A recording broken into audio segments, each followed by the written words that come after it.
የአሜሪካው ፕሬዝዳንት ዶናልድ ትራምፕ ዲቪ ሎተሪ ወይንም ዳይቨርሲቲ ቪዛን አገዱ። ጤና ይስጥልን ኢትዮ ፍሮንቶች ነን። ይህ ዛሬ ከአሜሪካ የተሰማ ሰበርና አስደንጋጭ ዜና ነው። አብራችሁን ስትቆዩ ተሰሙታላችሁ። እስከዛው ቻናላችንን ሰብስክራይብ፣ ላይክ እና ሼር እያደረጋችሁ አብራችሁን ቆዩም። የአሜሪካ የሀገር ውስጥ ደህንነት መስሪያ ቤት ሚኒስትር ክርስቲኖም በተለምዶ ዲቪ በመባል በሚታወቀው የፍልሰተኞች የዳይቨርሲቲ ቪዛ ፕሮግራም ላይ እገዳን ጣሉ። ሚኒስትሯ የእገዳ ትዕዛዙን ያስተላለፉት የአሜሪካው ፕሬዝዳንት ዶናልድ ትራምፕ ባስቀመጡት አቅጣጫ መሰረት መሆኑን ገልጸዋል። በየዓመቱ በ10 ሺዎች የሚቆጠሩ የሌሎች ሀገራት ሰዎች ወደ አሜሪካ የመግባትና በሀገሪቱ የመኖር እድል የሚያገኙበት ይህ ፕሮግራም እንዲታገድ የተወሰነው ባለፈው ቅዳሜና ሰኞ በአሜሪካ ሁለት ከፍተኛ የትምህርት ተቋማት ላይ ከተፈጸመ ግድያ ጋር ገናኘ ነው ተብሏል። የአሜሪካ ዲፓርትመንት ኦፍ ሆምላንድ ሴኩሪቲ ሚኒስትሯ ክርስቲኖም ይህንኑ የሚያስተጋባ መልእክት ዛሬ በኤክስ ገጻቸው ላይ አስፍረዋል። በብራውን ዩኒቨርሲቲ ተኩስ የከፈተው ግለሰብ በዲቪ ፕሮግራም ወደ ዩናይትድ ስቴትስ መግባቱን በዚሁ መልእክታቸው የገለጹት ሚኒስትሯ ይህ ክፉ ግለሰብ ወደ ሀገራችን እንዲገባ በፍጹም ሊፈቀድለት አይገባም ነበር ሲሉም ጽፈዋል። በብራውን ዩኒቨርሲቲ ሁለት ሰዎችን በመግደልና ሌሎች 9 ሰዎችን በማቁሰል የተጠረጠረው ፖርቹጋላዊው ክላውዲዮ ኔቬዝ ቫሌንቴ በፈረንጆቹ 2000 ዓመተ ምህረት ነበር በተማሪ ቪዛ ወደ አሜሪካ የገባው። ተጠርጣሪው በ2017 በዲቪ ሎተሪ አማካኝነት በሀገሪቱ ቋሚ ነዋሪ መሆን ችሏል። ለዲቪ ሎተሪ መታገድ ምክንያት የሆነው የግለሰብ ሐሙስ አመሻሽ ላይ በራሱ ላይ በፈጸመው ተኩስ ከቆሰለ በኋላ ሞቶ መገኘቱን ፖሊስ ገልጿል። የሀገር ውስጥ ደህንነት መስሪያ ቤት ሚኒስትሯ በዲቪ ፕሮግራም ምክንያት አሜሪካውያን ከእንግዲህ በኋላ ጉዳት እንዳይደርስባቸው ለማረጋገጥ እገዳውን ለአሜሪካ ዜግነትና የኢሚግሬሽን አገልግሎት ማስተላለፋቸውን አስታውቀዋል። ይህ እገዳ ከ55,000 በላይ የሚሆኑ የተለያዩ ሀገራት ዜጎች በየዓመቱ በአሜሪካ በቋሚነት ለመኖር እድል የሚያገኙበትን ፕሮግራም እንዲቆም የሚያደርግ ነው። በፈረንጆቹ 2025 ወደ 20 ሚሊዮን የሚጠጉ ሰዎች ለዲቪ ፕሮግራም አመልክተው እንደነበር የአሜሪካ ውጭ ጉዳይ መስሪያ ቤት መረጃ ያመለክታል። ከነዚህ አመልካቾች ውስጥ ከልጆቻቸውና የትዳር አጋሮቻቸው ጋር ተደምረው እድለኞች የሆኑ ሰዎች ብዛት 131,060 መሆኑን የመስሪያ ቤቱ መረጃ ያሳያል። ከአፍሪካ የዘንድሮ የዲቪ እድለኞች ውስጥ በብዛታቸው መጠን ከ1 እስከ 3ኛ ደረጃ የያዙት አልጄሪያ፣ ግብጽና ሱዳን ናቸው። ኢትዮጵያ ዲቪ ባገኙ 3674 አመልካቾች ብዛት በዚህ የደረጃ ዝርዝር 7ኛ ደረጃ ላይ ተቀምጣለች። ከኢትዮጵያ በፊት ያሉት ከ4ኛ እስከ 6ኛ ደረጃ የያዙ ሀገራት ኬንያ፣ ሞሮኮና ካሜሮን ናቸው። የዲቪ ፕሮግራም የእገዳ እርምጃን በመቃወም የህግ ባለሙያዎች በፍርድ ቤት ክስን ይመሰርታሉ ተብሎ እንደሚጠበቅ ዓለም አቀፍ መገናኛ ብዙሃን ዘግበዋል። የቪዛ ፕሮግራሙ የተጀመረው በፌዴራል ህግ በመሆኑና የእገዳ እርምጃው ያለ ኮንግረሱ እውቅና የተወሰነ መሆኑ ለክሱ መነሻ እንደሚሆንም በዘገባዎች ላይ ተመልክተዋል። የፕሬዝዳንት ዶናልድ ትራምፕ አስተዳደር ከዚህ እገዳ በፊትም ቢሆን ወደ አሜሪካ የሚገቡ ስደተኞችና ፍልሰተኞችን ለመገደብ በርካታ እርምጃዎችን ሲወስድ ቆይቷል። ከነዚህ እርምጃዎች መካከል አሳሳቢ ከተባሉ 19 ሀገራት ወደ አሜሪካ የገቡ ዜጎችን ግሪን ካርድ እንደገና መመርመርና በሺዎች የሚቆጠሩ የተማሪዎች ቪዛዎችን መሻር ይጠቀሳሉ። በዚህም የአሜሪካው ፕሬዝዳንት ዶናልድ ትራምፕ ውሳኔ በጥገኝነትና ከለላ ፈላጊዎች ላይ ከፍተኛ ስጋት እየተፈጠረ መሆኑ ተገልጿል።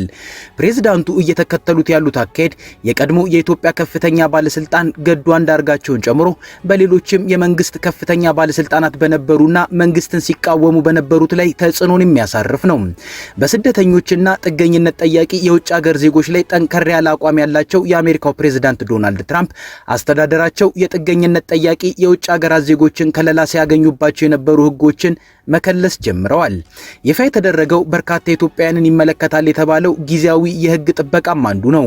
በጊዜው እንዲያበቃ ውሳኔ ተላለፈበት የተባለውና በርካታ ኢትዮጵያውያንን በተለይ ደግሞ ባለስልጣን የነበሩ ግለሰቦችን ስጋት ውስጥ የከተተ ነው የተባለው የጊዜያዊ የህግ ጥበቃ ምንድን ነው የሚለውን እንመልከት። የአሜሪካ መንግስት ይህንን ጊዜያዊ የህግ ጥበቃ መብት የሚሰጠው በሀገራቸው ግጭት፣ የተፈጥሮ አደጋ ወይንም ለደህንነታቸው አስጊ የሆነ የተለየ ክስተት ካለባቸው ሀገራት ለመጡ ስደተኞች ነው። በዚህ ጥገኝነት መብት ውስጥ ተቀባይነት የሚያገኙ ስደተኞች በዩናይትድ ስቴትስ ውስጥ እንዲሰሩና ከሀገር ውስጥ እንዳይባረሩ የሚያደርግ ጊዜያዊ ከለላን ያገኛሉ። ይህ በትግራይ የተካሄደውን ጦርነት ተከትሎ በፕሬዝዳንት ጆ ባይደን አስተዳደር ለኢትዮጵያውያን ጥገኝነት ጠያቂዎች ሲሰጥ የነበረው ጊዜያዊ የህግ ጥበቃ አሁን በስደተኞች ላይ ጠንከር ያለ አቋም በሚያራምዱት በፕሬዝዳንት ዶናልድ ትራምፕ አስተዳደር እንዲያበቃ ተደርጓል። ውሳኔው ይፋ የተደረገው የአሜሪካው የሀገር ውስጥ የደህንነት መስሪያ ቤት ኃላፊ ክርስቲኖም የመንግስት ውሳኔዎችን በሚያወጡበት የፌዴራል መንግስቱ መድረክ ላይ ባወጡት ማስታወቂያ ነው። የሀገሪቱን ሁኔታ በመመርመርና ከሚመለከታቸው የአሜሪካ መንግስት አካላት ጋር በመምከር ኃላፊዋ ኢትዮጵያ ለጊዜያዊ የህግ ጥበቃ የሚያስፈልጉ ሁኔታዎችን የማታሟላ ናት የሚል ውሳኔ ማሳልፈው ነበር። የአሜሪካ መንግስት ይህንን ህጋዊ ጥበቃ በመጀመሪያ ለ18 ወራት ተግባራዊ እንዲሆን ለኢትዮጵያውያን መስጠት የጀመረው ጥቅምት 11 2015 ዓ.ም የወቅቱ የሀገር ውስጥ የደህንነት መስሪያ ቤት ኃላፊ አሊያንድሮ ሜዮርካስ ባወጡት መግለጫ ነበር።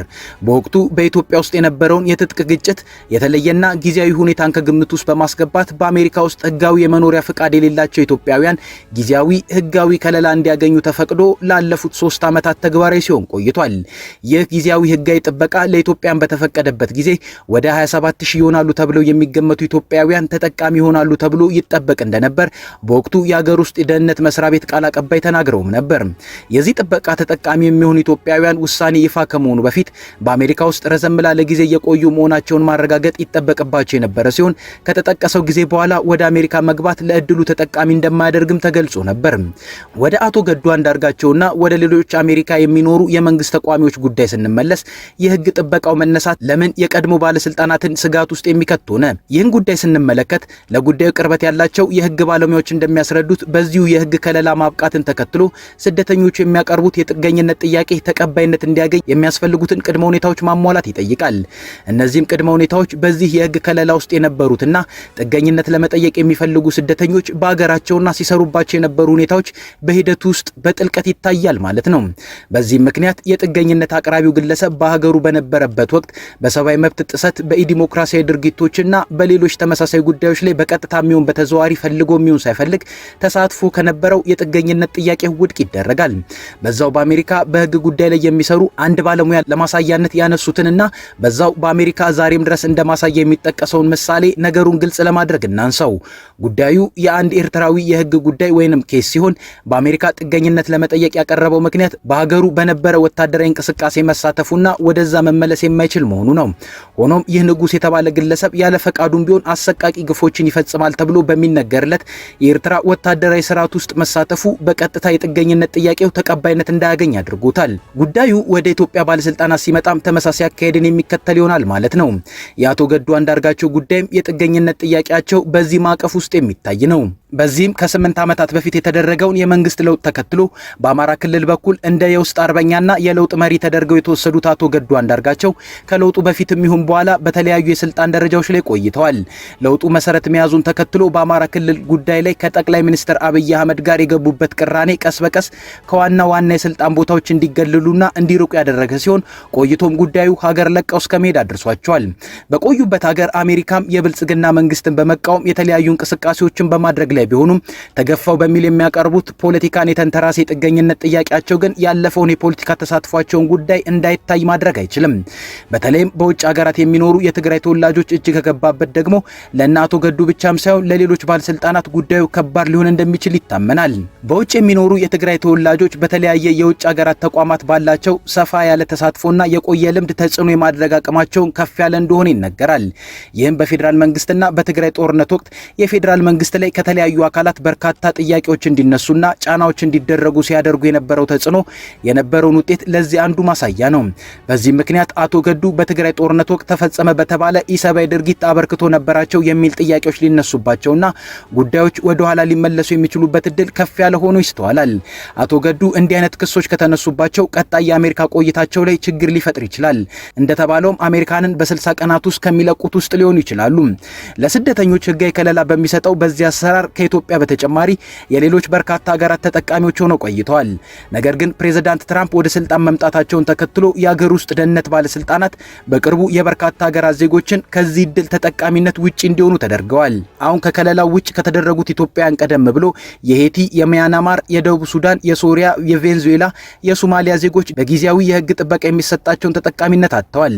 በዚህ ጥበቃ ስር ሆነው በአሜሪካ ውስጥ የመስራትና የመኖር እድል አግኝተው የነበሩት ኢትዮጵያውያንና የሌሎች ሀገር ዜጎች ፕሬዝዳንት ትራምፕ እያካሄዱ ካለው ስደተኞችን የማባረር እርምጃ ጋር ሊጋለጡ ይችላሉ። የትራምፕ አስተዳደር ዋነኛ ግቡ ያደረገው በአገሪቱ ያሉ ህገወጥ ስደተኞችን በመቶ ሺዎች ከአሜሪካ ማስወጣት ከመሆኑ በተጨማሪ ህጋዊ የመኖሪያና የስራ ፈቃድ ያላቸው ሰዎችን ሰነዶችን መልሶ እንደሚመረምርም አስታውቋል። ከኢትዮ ፍሮንት የዛሬ ጉዳያችን ይህ ነበር። አብራችሁን ስለቆያችሁ እናመሰግናለን። ቻናላችንን ሰብስክራይብ አድርጉልን። መልካም ጊዜ